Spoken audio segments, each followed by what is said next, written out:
Welcome to the John Tate House. This is a historic house located in Centerville. Wright State has a partnership with St. Leonard's.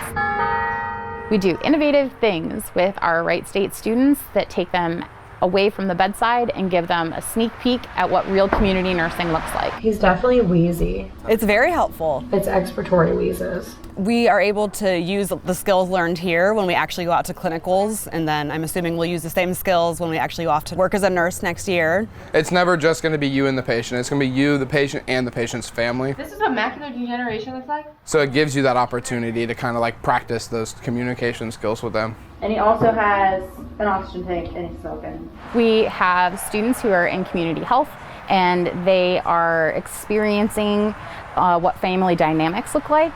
This afternoon, they're going to be able to do a home assessment at this house.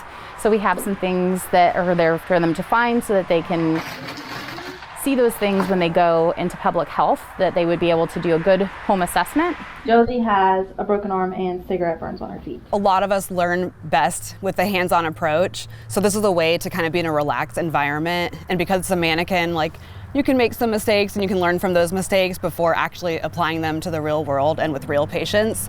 So it's just a great stepping stone to get into that. So you guys have 5 minutes.